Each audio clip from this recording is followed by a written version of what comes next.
वर्णिवेशरमणीय दर्शनं मन्दहासरुचिराननाम्बुजं पूजितं सुरनरोत्तमैर्मुदा धर्मनन्दनमहं विचिन्तये।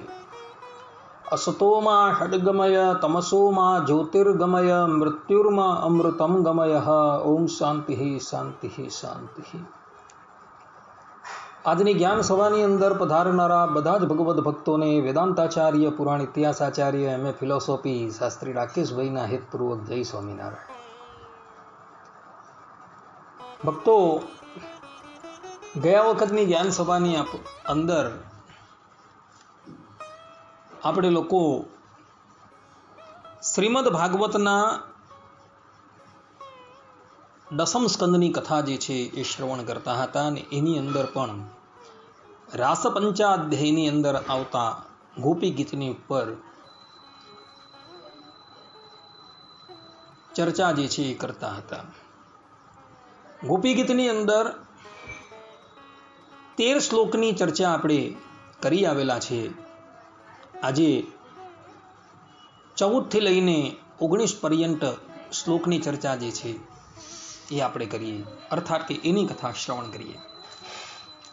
ગોપીઓ ગાય છે, સુરતવર્ધનમ શોકનાશનમ સ્વરિત વેણુના શોષ્ઠચુંબિતમ ઇતર રાગવિસ્મરણં નૃણાં વિતર વીરનાસ્તે ધરામૃતમ। હે વીર શિરોમણી, તમારું અધરામૃત મળવાની આકાંક્ષાને વધારનારું છે। તે વિરહજન્ય સમસ્ત શોક સંતાપને હરી લે છે। સ્વર સંગીત ઉત્પન્ન કરતી વેણુ તેનું પાન કરે છે। મનુષ્યની બીજી સર્વ ઈચ્છાઓને ભૂલાવી દેનાર આપના તે અધરામૃતનું અમને પાન કરાવો। ભક્તો, ભગવાન શ્રી કૃષ્ણના વરદ હસ્તની અંદર જે વેણુ છે એ સાક્ષાત ભગવાન શંકર છે એવું ઇતર પુરાણોની અંદર લખેલું છે। અને વેણુ દ્વારા ભગવાન શ્રી કૃષ્ણ ભગવાન શંકરને તો પોતાની અધર સુધાનું પાન કરાવે જ છે, પરંતુ સાથે સાથે એ સમસ્ત જળ છે, ચેતન છે, એ બધાને જ પોતાની અધર સુધાના પાનથી તૃપ્ત કરે છે। ભગવાન જ્યારે વેણુનાદ કરે છે ત્યારે યમુનાજીનું વહેતું જલ જે છે એ સ્થિર થઈ જાય છે। વાછરડાઓ સ્તનપાન કરતા હોય છે, એ લોકો દૂધનો ઘૂંટડો પોતાના ઉદરમાં ઉતારવા માટે શક્તિમાન થતા નથી। ગાયો જે છે એ તૃણ ચરતી હોય છે અને વેણુનાદ જ્યારે શ્રવણ કરે છે ત્યારે એ તૃણ ચરવાનું ભૂલી જાય છે। દેવતાઓની સ્ત્રીઓ જે છે એ દેવતાઓની સ્ત્રીઓ વેણુનાદ સાંભળીને એ પણ પોતાની સ્થિતિને ભૂલી જાય છે અને એ ક્યાં ઊભી છે એ પણ એને ખબર નથી હોતી। ગોપીઓ કહે છે કે હે પ્રભુ, તમે જે તમારા અધર ઓષ્ઠથી વેણુનાદ કરો છો અને ચરાચર જગતને તમે તમારા અધરામૃતનું પાન કરાવો છો, એ જ અધરામૃતનું પાન કૃપા કરીને અમને કરાવો। ભક્તો, ગોપીઓ જે છે એનો ભગવાનને વિશે કાંત ભાવ છે, પ્રિયતમનો ભાવ છે, એટલે એ આ પ્રમાણે બોલી શકે છે, એમાં એને કોઈ દોષ નથી। ગોપીઓ ગાય છે, અટટી યદ ભવાન અહનિકાનનમ ત્રુટિયુગાયતે ત્વામ પશ્યતામ। कुटिलकुण्टलं श्रीमुखं च ते जड उदीक्षतां पक्ष्मकृद्रशाम्।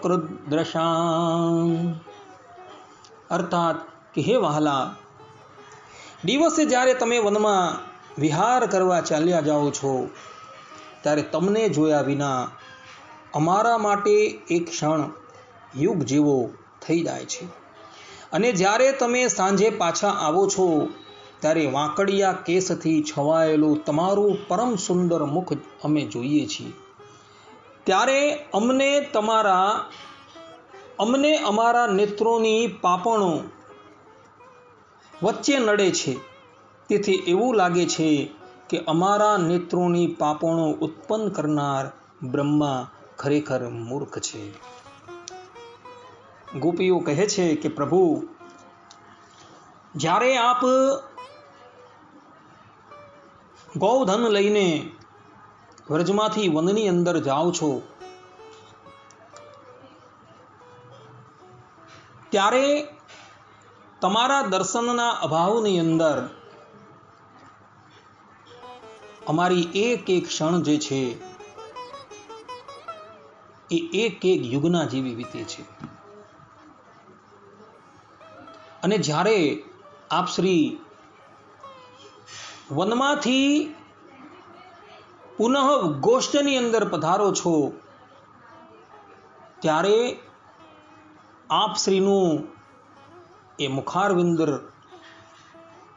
અમે જ્યારે નિહાળતા હોઈએ છીએ, અને નિહાળતા અમારી આ જે પાપણો જે છે એ પાપણો હાલે છે, ત્યારે અમે એ બ્રહ્માજીને કોસતા હતા કે ધિક્કાર છે તમને કે તમે આવી પાપણો બનાવી, કે જે પાપણો શ્રી કૃષ્ણના દર્શનની અંદર વિઘ્ન પહોંચાડે છે। ભક્તો, તમને શાયદ યાદ ન હશે, પરંતુ શ્રીમદ ભાગવતના 9મા સ્કંધની અંદર નિમિ રાજાની અને વશિષ્ઠજીની કથા આવે છે। એક વખતની વાત છે, નિમિ રાજાએ પોતાના ગુરુ વશિષ્ઠજીને ઋત્વિજ તરીકે યજ્ઞમાં નિમંત્રણ કરતા હતા, પરંતુ તે વખતે વશિષ્ઠજી નિમિ રાજાને એવું કહે છે કે હમણાં દેવરાજ ઇન્દ્રએ અમારું ઋત્વિજ તરીકે યજ્ઞમાં વરણ કરેલું છે, માટે તેનું યજ્ઞ અમે પૂર્ણ કરાવીને પછી તમારી પાસે આવશું, ત્યાં લગીન તમે થોડી વાર અમારી રાહ જોજો। પરંતુ નિમિ રાજા જે આત્મા અનાત્માના વિવેકથી યુક્ત હતા, તેમણે આ દેહને ક્ષણભંગુર જાણી વશિષ્ઠ ઋષિના સ્થાન પર ગૌતમ આદિક ઋત્વિજોને નિમંત્રિત કરી લીધા અને યજ્ઞની શરૂઆત કરી। થોડા દિવસ પછી જ્યારે વશિષ્ઠ ઋષિ દેવરાજ ઇન્દ્રનો યજ્ઞ કરાવી પુનઃ નિમિ રાજા પાસે આવે છે, ત્યારે યજ્ઞની તો પૂર્ણાહુતિ થવાની તૈયારી હતી, એટલે વશિષ્ઠ ઋષિ જે છે અત્યંત ક્રોધાયમાન થઈ જાય છે, અને નિમિ રાજાને શાપ આપતા કહે છે કે રે દુષ્ટ, તું પોતાને અત્યંત પંડિત સમજે છે ને, માટે જા હું તને શાપ આપું છું કે તું દેહ રહિત થઈ જા। ત્યારે નિમિ રાજા પણ ક્રોધાયમાન થાય છે અને વશિષ્ઠ ઋષિને શાપ આપે છે કે ગુરુદેવ, આપે જોયા મૂક્યા વગર, કોઈ પણ જાતનો વિચાર કર્યા વગર અમને શાપ આપેલો છે, માટે હું પણ તમને શાપ આપું છું કે જાઓ તમે પણ આ દેહ ત્યાગ કરીને વેશ્યાના પુત્ર તરીકે પ્રગટ થશો। આમ બંને જણાએ દેહ મૂકી દીધો। વશિષ્ઠ ઋષિ ત્યારબાદ મિત્ર વરુણના વીર્ય થકી ઉર્વશી નામની અપ્સરાને માતા બનાવી એ પ્રગટ થાય છે। આ બાજુ નિમિ રાજા જે શરીર ત્યાગ કરી ચૂકેલા હતા, યજ્ઞ પૂર્ણ થતાં દેવતાઓ તેમના યજ્ઞની અંદર પધારે છે અને તે વખતે ગૌતમ આદિક ઋત્વિજો દેવતાઓને પ્રાર્થના કરે છે કે આપ નિમિ રાજાને જીવિત કરો. નિમિ રાજાને દેવતાઓ જીવિત કરે છે. ત્યાં નિમિ રાજા કહે છે કે ભાઈ આજે અને કાલે ગમે ત્યારે દેહ તો ત્યાગ કરવાનો છે, મને આ દેહની ઉપર સહેજ પણ મમત્વ નથી. રાજાની વાત સાંભળી દેવતાઓ અતિશય પ્રસન્ન થાય છે અને નિમિ રાજાને કાયમને માટે ભૂત પ્રાણી માત્રના નેત્રની અંદર વાસ આપી દે છે. ભક્તો, પહેલા મનુષ્ય, પશુ, પક્ષી કોઈની પણ પાપણ જે છે એ પડતી ન હતી, પરંતુ જે દિવસથી દેવતાઓએ નિમિ રાજાને ભૂત પ્રાણી માત્રના નેત્રની અંદર વાસ આપ્યો, તે દિવસથી આ પાપણ જે છે એ પડવા લાગી છે. એક પાપણ આમ બંધ થાય એટલે એને આપણે એક નિમિષ કહીએ છીએ. ગોપીઓ કહે છે કે એવી એ પાપણ બનાવનાર બ્રહ્માજી જે છે એ ખરેખર મૂર્ખ છે.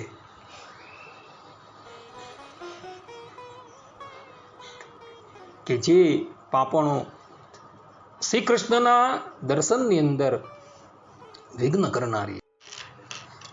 ગોપીઓ ગાય છે, પતિસુતાન્વય ભ્રાતૃબાંધવાન અતિ વિલંઘ્યતે અંચ્યુતાગતઃ ગતિવિદસ્તવોદ્ગીતમોહિતાઃ કિટવયોષિતઃ કસ્ત્યજેન્નિશાય.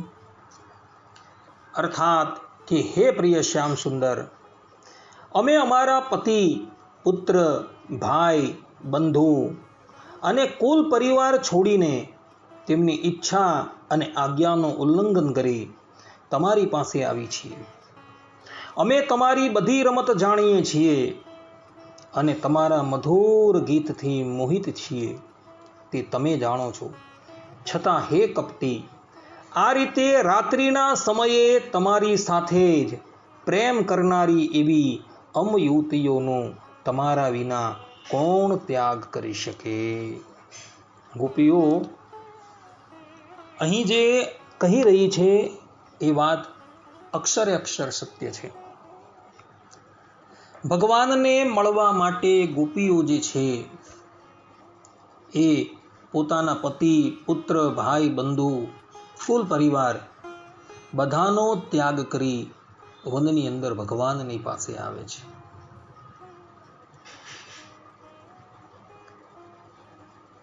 અને ભગવાન જે છે એ એનો સ્વીકાર કરે છે. પરંતુ ગોપીઓને પોતાના સૌભાગ્યની ઉપર કિંચિત માત્ર અહંકાર આવી જાય છે, એટલે ભગવાન જે છે એ એમનો ત્યાગ કરીને ચાલ્યા જાય છે. અને ભગવાનના વિરહની અંદર ગોપીઓની સ્થિતિ જે છે એ એટલી બધી દયનીય થઈ ગઈ છે કે એ ભગવાનને કપટી કહીને ભગવાનને પણ ઠપકો આપે છે. ગોપીઓ જાણે છે કે શ્રી કૃષ્ણ કોઈ સામાન્ય વ્યક્તિ નથી, પરંતુ એ સાક્ષાત પરબ્રહ્મ પરમાત્મા છે. છતાં પણ ભક્તો, પ્રેમી ભક્તો હોય ને એ પોતાના પ્રિયતમને ઠપકો આપી શકે છે. ગોપીઓને ભગવાનને વિશે જે ભક્તિ છે અને ગોપીઓને ભગવાનને વિશે જે ભાવ છે એ પ્રિયતમનો ભાવ છે. અને પ્રિયતમના ભાવની અંદર પ્રિયા જે છે એ પોતાના પ્રીતમને કંઈ પણ કહી શકે છે. એની અંદર કોઈ મર્યાદા હોતી નથી ભક્તો, આ ખાસ ધ્યાન રાખજો. એટલે ગોપીઓ અહીં ભગવાનને કપટી કહે છે કે હે કપટી, આ રીતે રાત્રિના સમયે તમારી સાથે જ પ્રેમ કરનારી એવી યુવતીઓનો તમારા વિના કોણ ત્યાગ કરી શકે? અર્થાત કે તમે જ ત્યાગ કરો છો, એમ ગોપીઓ કહી રહી છે. ગોપીઓ ગાય છે, રહસી સંવિદમ રચ્છયોદયમ પ્રહસિતાનનમ પ્રેમ વીક્ષણમ બૃહદ્રહસ્રિયો વિક્ષધામ તે મુહુરતિ સ્પૃહા મૂયતે મનઃ.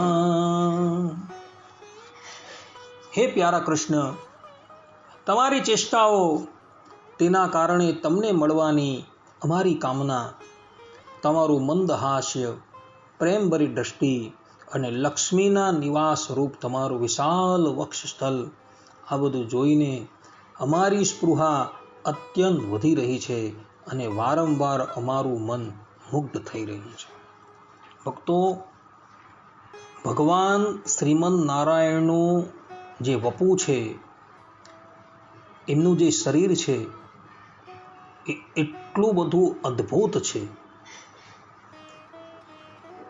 કે કોટી કોટી કામદેવને પણ એ લજ્જા પમાડી દે છે.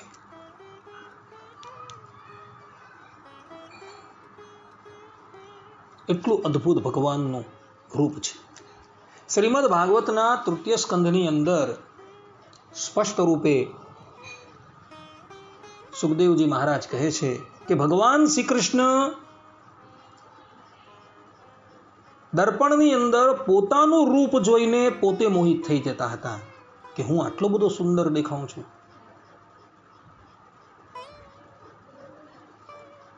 શ્રીમદ ભાગવતના દસમ સ્કંદના 32મા અધ્યાયના બીજા શ્લોકની અંદર સ્પષ્ટ રૂપે લખેલું છે કે સાક્ષાત મનમથ મનમથ,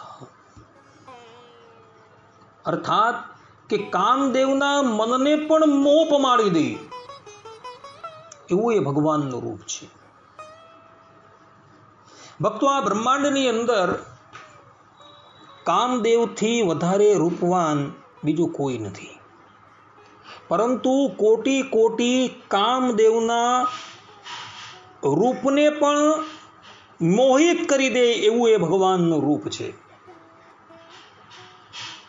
કોઈક વ્યક્તિ એક વખતે ભગવાનનું રૂપ જોવે ને તો એ પાગલ બની જાય છે.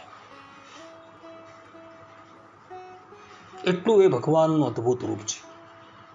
પ્રપન્નામૃત નામના ગ્રંથની અંદર એક પ્રસંગ આવે છે. રામાનુજાચાર્યજીના શિષ્ય એક ધનુર્ધર દાસ કરીને હતા. એની પત્ની જે છે ને એ એટલી બધી રૂપાળી હતી ને કે ધનુર્ધર દાસ બીજા બધા જ કાર્ય મૂકીને હંમેશા એના મુખની સામુ જ જોયા કરે, ને એમાં પણ એના નેત્ર એટલા બધા સુંદર હતા કે ધનુર્ધર દાસને એનું રૂપ જોયા વિના એક ક્ષણ પણ ચાલે નહીં, એટલે આખો દિવસ એના મુખની સામુ એ જોયા જ કરે. જ્યારે માર્ગની અંદર કશે જતા હોય તો ધનુર્ધર દાસ ઉલટા પગે ચાલતા હોય અને એના પત્ની સીધા પગે ચાલતા હોય. એક દિવસની વાત છે, આચાર્ય રામાનુજ કાવેરી સ્નાન કરીને પોતાના શિષ્યની સાથે આવતા હતા. ત્યારે શિષ્યોએ બતાવ્યું કે ગુરુજી જુઓ ભગવાનની માયા કેવી પ્રચંડ છે. આ ધનુર્ધર દાસ એની પત્નીની અંદર કેટલો બધો આસક્ત છે કે એક ક્ષણ પણ એનું રૂપ જોયા વગર એ રહી શકતો નથી. એ એની પત્નીના મુખારવિંદરને જોવા માટે એની સામુ ઉલટા પગે ચાલે છે.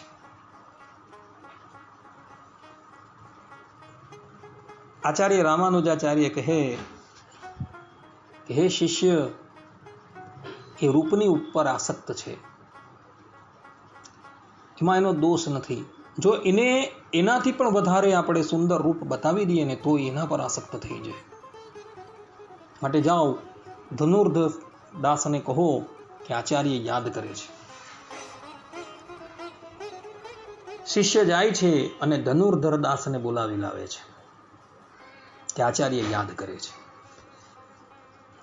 ધનુર્ધર દાસ આચાર્ય શ્રીની પાસે આવે છે, આચાર્યને દંડવત પ્રણામ કરે છે અને કહે છે કે શી આજ્ઞા છે. આચાર્ય કહે છે કે ધનુર્ધર દાસ, તમે શું કરી રહ્યા છો? શું તમે તમારી પત્નીના રૂપની અંદર એટલા બધા આસક્ત છો?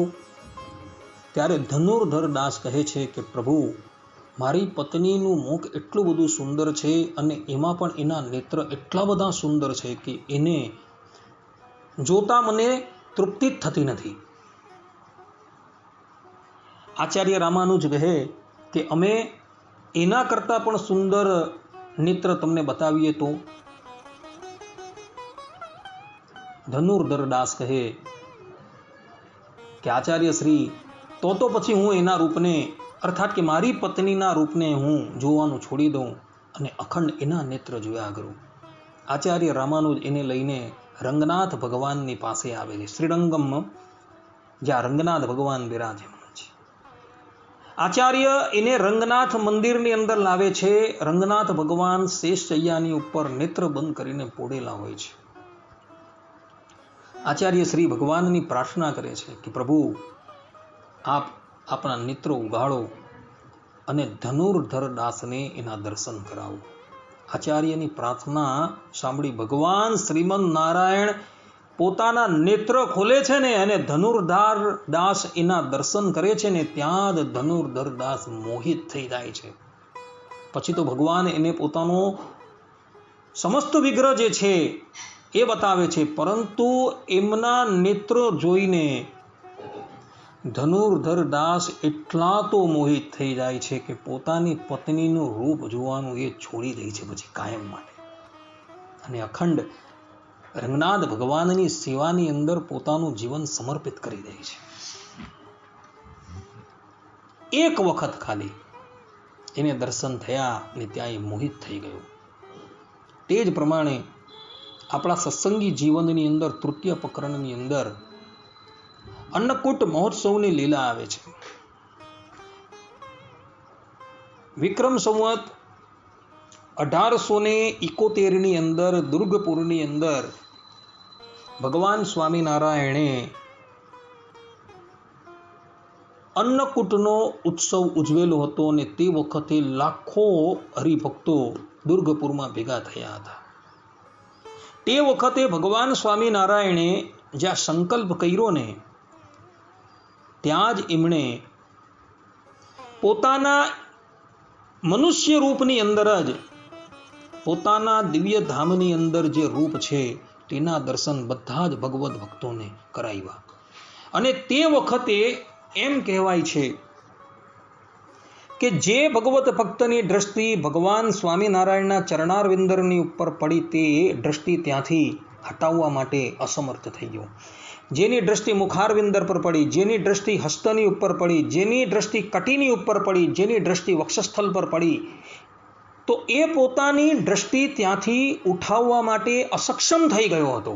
આ વાત સત્સંગી જીવનની અંદર તૃતીય પ્રકરણની અંદર લખેલી છે. ભક્તો વિચાર કરો કે એક અંગની અંદર દ્રષ્ટિ સ્થિર થઈ ગઈ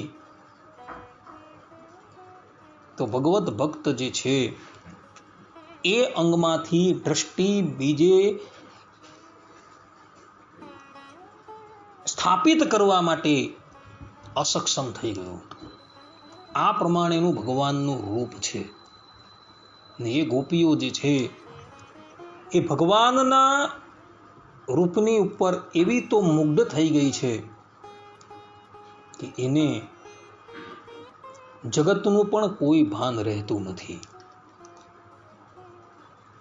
ભગવાન શ્રી કૃષ્ણની એક એક ચેષ્ટાઓ મંદભરું હાસ્ય, પ્રેમ ભરી દ્રષ્ટિ, લક્ષ્મીજીના નિવાસ સ્થાન રૂપ વિશાલ વક્ષસ્થળ, આ બધું જોઈને એને ભગવાનને મળવાની સ્પૃહા જે છે એ અત્યંત વધી ગયેલી છે ભક્તો. આ પ્રમાણેનું ભગવાનનું રૂપ છે. ગોપીઓ ગાય છે, વ્રજવનો કશામ વ્યક્તિરંગતે વૃજિન હંત્રયલમ વિશ્વમંગલમ ત્યજમનાચના ત્વત્સ્પૃહાત્મનામ સ્વજનરજામ યન્નિષૂદનમ. ગોપીઓ કહે છે કે અરે કૃષ્ણ, તમારું પ્રાગટ્ય વ્રજવાસીઓ તથા વનવાસીઓના સર્વ દુઃખોનો નાશ કરવા માટે અને સઘળા વિશ્વનું મંગલ કરવા માટે છે. અમારું હૃદય તમારા પ્રતિ પ્રેમથી ભરાઈ રહ્યું છે. કંઈક થોડી એવી ઔષધિ આપો જે તમારા નિજ જનોના હૃદય રોગનો સર્વથા નાશ કરી દે. ભગવાન શ્રી કૃષ્ણનું પ્રાગટ્ય જે છે એ વિશ્વનું મંગલ કરવા માટે છે. અર્થાત કે આસુરી તત્વોનું દમન કરી ધરાતલ્લી ઉપર ધર્મનું સ્થાપન કરવા માટે અને પોતાના પરમ પ્રેમી પ્રિયજનો જે છે તેને લાડ લડાવવા માટે ભગવાનનું ધરાતલ્લી ઉપર પ્રાગટ્ય થયું છે. ભક્તો, ભગવાન તો આમ ધરાતલ્લી ઉપર પ્રગટ થાય છે એ ધર્મનું સ્થાપન કરવા માટે થાય છે. પરંતુ આચાર્ય રામાનુજ જે છે એ શ્રીમદ ભગવદ્ ગીતાની ચતુર્થ અધ્યાયની ટીકાની અંદર યદા યદા હિ ધર્મસ્ય, આ શ્લોકની ટીકાની અંદર સ્પષ્ટ રૂપે કહે છે કે ભગવાનનું પ્રાગટ્ય જે છે એ ધરાતલ્લી ઉપર પોતાના પ્રેમીજનો જે છે એને લાડ લડાવવા માટે જ થાય છે. જે પરબ્રહ્મ પરમાત્મા સંકલ્પ માત્રથી વિશ્વની ઉત્પત્તિ કરી દેતા હોય, સ્થિતિ કરી દેતા હોય અને પ્રલય કરી દેતા હોય, તેને માટે આસુરી તત્વોનું દમન કરવું એ કંઈ કઠિન વાત નથી. પરંતુ પોતાના પ્રેમીજનો એવું ઈચ્છતા હોય છે કે એ પરબ્રહ્મ પરમાત્મા અમારા પ્રિયતમ બને, અમારા મિત્ર બને, અમારા સંબંધી બને, અમારા પુત્ર બને. એવી ભાવનાથી એ લોકો કેટલાય વર્ષોથી તપસ્યા કરતા હોય છે. એ તપસ્યાનું ફલ આપવા માટે ભગવાન ધરાતલની ઉપર પ્રગટ થાય છે અને એવા સાધકોના મિત્ર બને છે, પ્રિયતમ બને છે, સુહૃદ બને છે. અને આ જ વાતનું સમર્થન ભગવાન સ્વામિનારાયણે પણ કાર્યાણીના 5મા વચનામૃતમાં કરેલું છે. એટલે ભગવાનનું વાસ્તવિક રીતે પ્રાગટ્ય જે છે એ પોતાના પ્રેમીજનો જે છે એને સુખ આપવા માટે જ છે. આ જ એનું પરમ પ્રયોજન છે.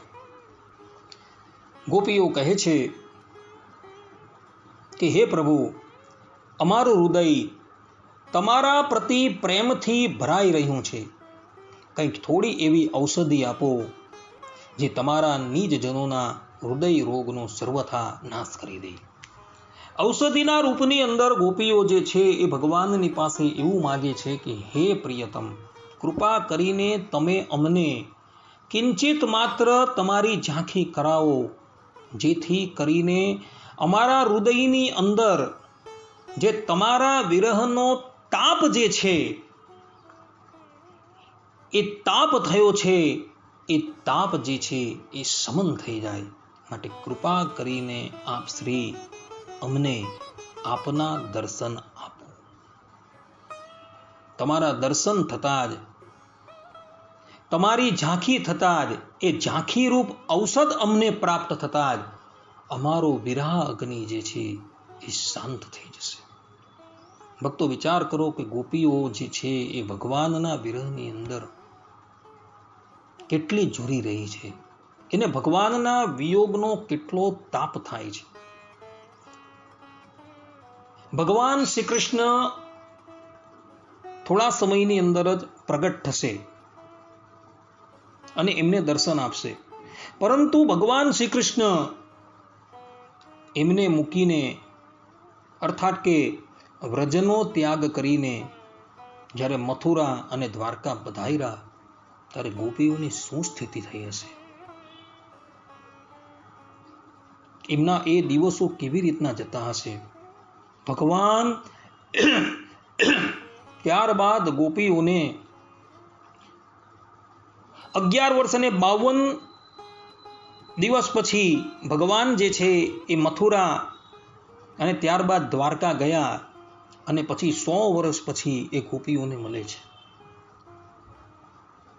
તો આટલા સમયની અંદર ગોપીઓ જે છે એ કેવી રીતના જીવી શકી હશે? ગીતા પ્રેસ ગોરખપુરમાંથી રાધા ચરિત્રામૃત નામનો ગ્રંથ જે છે એ પ્રકાશિત થયો છે. એ ગ્રંથ તમે વાંચજો. એમાં ગોપીઓની વિરહ દશાનું વર્ણન થયું છે કે ગોપીઓનો વિરહ, માતા યશોદાનો વિરહ કેવો હતો, બાળકોનો, ગોપોનો ભગવાનને વિશે કેવો પ્રેમ હતો અને એ લોકો ભગવાનના વિરહની અંદર શું કરતા હતા, એ લોકોની કેવી સ્થિતિ થઈ હતી, બધી વસ્તુ એમાં લખેલી છે. જે પણ મનુષ્ય જો આ ગ્રંથ વાંચે ને તો એ પણ ભગવાનને ઠપકો આપતો થઈ જાય કે પ્રભુ આવું શા માટે કર્યું તમે? ઉદ્ધવજી પણ ઠપકો આપે છે ભગવાનને. એ ગ્રંથની અંદર લખેલું છે કે પ્રભુ આવું તમે શા માટે કર્યું? એવો ઉચ્ચ કક્ષાનો વિરહ જે છે એ ગ્રંથની અંદર નિરૂપિત થયો છે. લાવીને વાંચજો તમે. ગોપીઓ ગાય છે, યત્તે સુજાત ચરણાંબુર્હંસ્તનેષુ ભીતા સનેહિ પ્રિય દધીમહિ કર્કશેષુ તેનાટવી મટશિ તદ વ્યથનેન કિંસ્વેત કુર્પાદિભિર્ભ્રમદિધિર્ભવદાયુષામ્નઃ. અર્થાત કે કમળથી પણ કોમળ તમારા ચરણ છે, તેમને અમે અમારા કઠોર વક્ષસ્થળ પર પણ બીતા બીતા ધીરેથી પધરાવીએ છીએ કે જેથી તમને પીડા ન થાય. તે જ ચરણોથી તમે રાત્રિના સમયે ઘોર જંગલમાં છાના છાના ભટકી રહ્યા છો. શું કાંકરા કાંટાથી તમારા ચરણોને પીડા નહીં થતી હોય? અમને તો આવો વિચાર કરતા જ ચક્કર આવી જાય છે, અચેત થઈ જઈએ છીએ. હે કૃષ્ણ, હે શ્યામ સુંદર, હે પ્રાણનાથ, અમારું જીવન આપના માટે છે, અમે માત્ર તમારા માટે જીવી રહીએ છીએ, અમે તમારી છીએ. ગોપીઓ જે છે એ ગોપીઓ ભગવાનને કહે છે કે હે પ્રભુ, તમારા ચરણારવિંદરના નીચેના ભાગને અમે અમારા હૃદયની ઉપર પધરાવીએ છીએ ત્યારે અમે પણ ભય પામીએ છીએ કે તમારા એ ચરણારવિંદર છે એ એટલા બધા નાજુક છે કે અમારા કઠોર સ્તન જે છે એની અંદર પીડા પહોંચાડશે. અર્થાત કે તમારા ચરણારવિંદરને અમે અમારા સ્તનની ઉપર પધરાવતા પણ બીએ છીએ કે કદાચ તમારા ચરણારવિંદરને કષ્ટ તો ન થાય ને, એમ ભય પામતા પામતા અમે તમારા એ નાજુક ચરણારવિંદરને અમારા વક્ષસ્થળ પર પધરાવીએ છીએ અને એવા જે ચરણથી આપ અમારો ત્યાગ કરીને વનની અંદર છાના છાના ભટકી રહ્યા છો, તો શું તમારા એ ચરણની અંદર કાંકરા છે, કાંટા છે, એ વાગતા ન હશે? જે વાગવાથી તમને અતિશય પીડા થતી હશે. અમે જ્યારે એ વાતનો વિચાર કરીએ છીએ ત્યારે અમને મૂર્છા આવી જાય છે. હે કૃષ્ણ, હે શ્યામ સુંદર, હે પ્રાણનાથ, અમારું જીવન આપના માટે છીએ, અમે માત્ર ને માત્ર તમારે માટે જીવી રહીએ છીએ, અમે કેવલ તમારી છીએ, માટે કૃપા કરીને આપ અમને દર્શન આપો. આ છેલ્લા શ્લોકની અંદર ગોપીઓનો જે ભાવ જે છે ને એ બહુ અદ્ભુત છે. ભક્તો,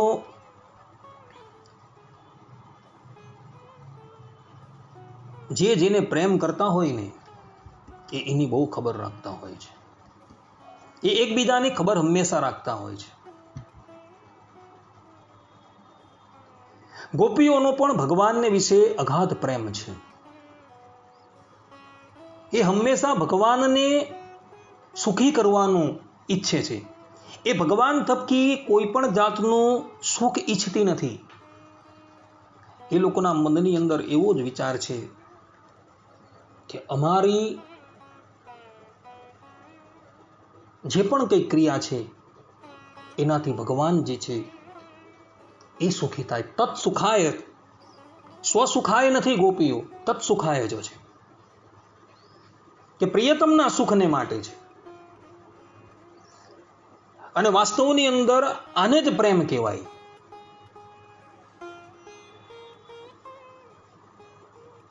પ્રેમની અંદર પ્રિયતમ કોઈ દિવસ પોતાના સુખને નથી ઈચ્છતા. એ હંમેશા પોતાના જે પ્રેમાસ્પદ છે તેને જ સુખી કરવા ઈચ્છતા હોય છે. સ્વસુખાય માટે, અર્થાત કે પોતાના સુખને માટે જો પ્રેમ કરવામાં આવે ને તો એમાં સ્વાર્થની ગંધ આવી જાય. પરંતુ પોતાના પ્રિયતમને સુખી કરવા માટે જો પ્રેમ કરવામાં આવે ને તો એ નિષ્કામ પ્રેમ કહેવાય. એમાં કોઈ કામના નથી હોતી. ગોપીઓનો પ્રેમ જે છે એ ભગવાનને વિશે નિષ્કામ છે. એ લોકો ભગવાનને સુખી કરવા માંગે છે. આપણે વિશિષ્ટાદ્વૈતીઓ જે છે એ વિશિષ્ટાદ્વૈતીઓનો સિદ્ધાંત શું છે કે આપણી સેવાથી ભગવાનનું મુખ જે છે એ પ્રસન્ન થઈ જાય અને પ્રસન્ન થયેલું મુખ જોઈને એ ભક્તો સુખી થાય, એને જ આપણે મુક્તિ કહીએ છીએ. કૃષ્ણ સેવા મુક્તિશ્ચ ગમ્યતામ, ભગવાન સ્વામિનારાયણ શિક્ષાપત્રીની અંદર 121માં શ્લોકની અંદર કહે છે કે મતમ વિશિષ્ટાદ્વૈતમ મેં ગોલોક ધામ ચેપ્સિતમ તત્ર બ્રહ્માત્મના કૃષ્ણ સેવા મુક્તિશ્ચ ગમ્યતામ. અર્થાત કે અમારો મત જે છે એ વિશિષ્ટાદ્વૈત છે અને અમને પ્રિય એવું જે ધામ તે ગોલોક છે. અને એ ગોલોક ધામને વિશે બ્રહ્મરૂપે કરીને શ્રી કૃષ્ણ ભગવાનની સેવા કરવી એને જ અમે મુક્તિ માનીએ છીએ. અર્થાત કે ગોલોક ધામની અંદર પણ કોઈ ભોગ ભોગવવાના નથી, પરંતુ ભગવાનની સેવા કરવાની છે.